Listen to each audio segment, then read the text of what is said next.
Dr. Wong, marami pa ring maling paniniwala tungkol nga dito sa hepatitis, no? Pwede po ba nating linawin, no? Ang ilan sa mga ito. Una, kunyari, nakakahawa po ang hepatitis, no? Sa simpleng pagyakap, pakikipagkamay, o yung pagsasalo po ng pagkain. Totoo po ba? Very Dr. important. Wong? Oo, very important Very good question. question. Yung sa pagsalo ng pagkain, yun po, na-explain ko sa iyo kanina na depende po sa Yes po. hepatitis. Kung B or C Mhm. or D, hindi po. Di kailangan ihiwalay yung pagkain. Pero pag A, usually A, alam mo naman na may hepatitis yung pasyente kasi naninilaw usually ang may hepatitis A at E. Pero self-limited, ibig sabihin, gumagaling mag-isa usually.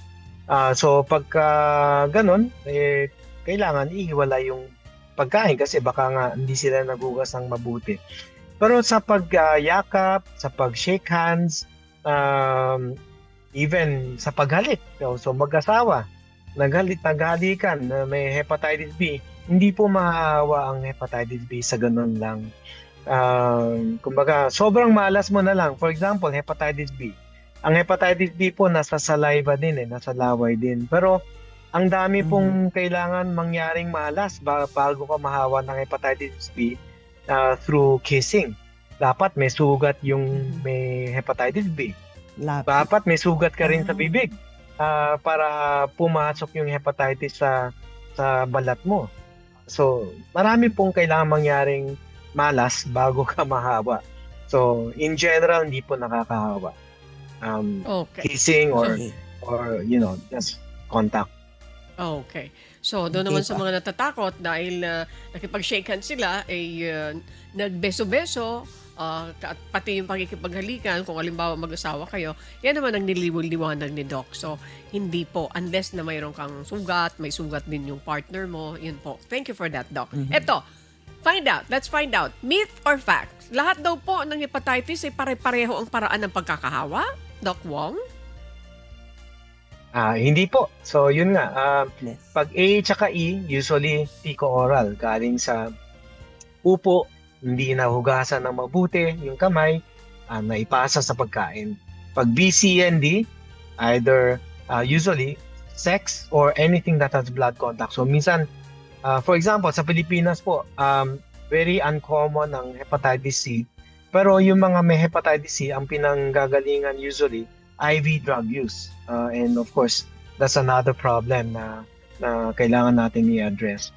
So anytime na meron pong hepatitis B, C, or D, hindi lang po yung mga hepatitis ang kailangan i-check. Baka kailangan i-check din ng HIV kasi pareho po minsan yung mode of transmission. So sa B naman, medyo may pagkakaibang B kasi mas common yung mother to child transmission nga galing sa mommy. Okay. Thank you for that again. Doc Wong, maraming salamat. Please, Miss Jackie, marami tayong pwedeng itanong Yes pa po. kay Doc Wong. Thank you po. Yes po. Pero iniisip ko kung meron kang nakasama na may hepatitis, tatanong muna, anong letra yung hepatitis mo?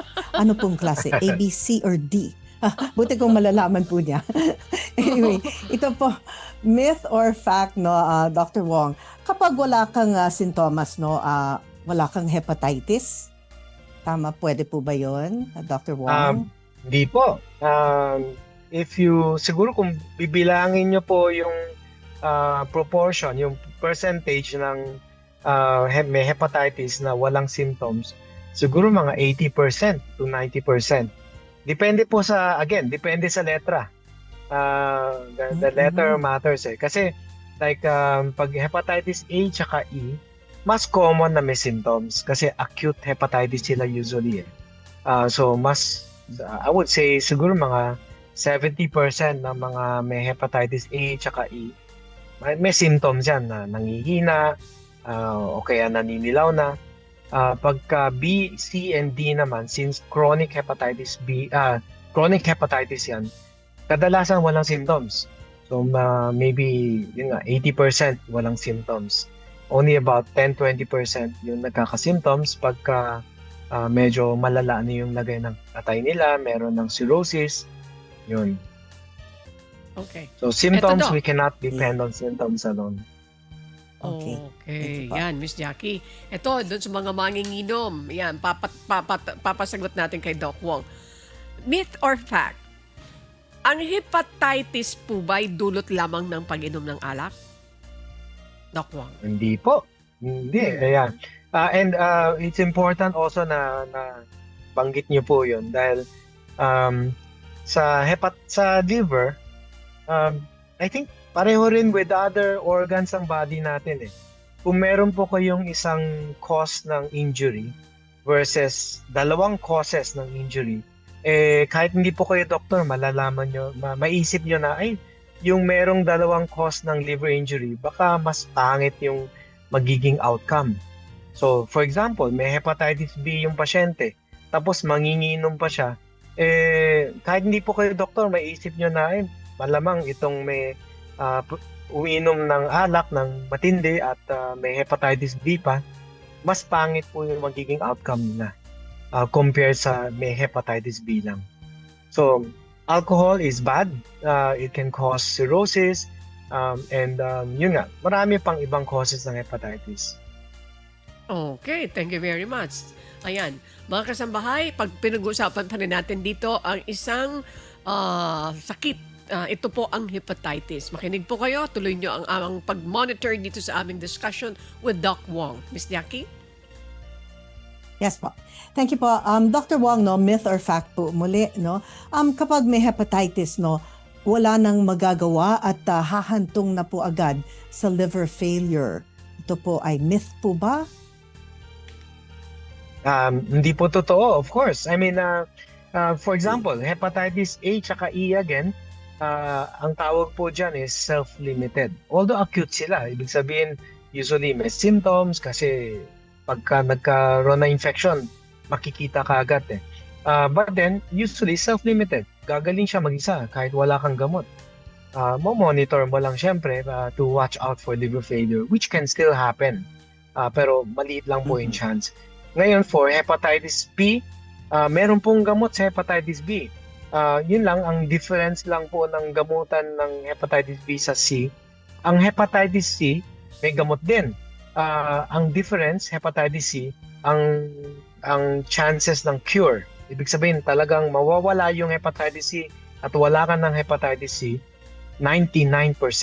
Ngayon, that is very different from, let's say, I would say 15 years ago where the cure rate for hepatitis C was just about 50%. So, very big jump in cure rates.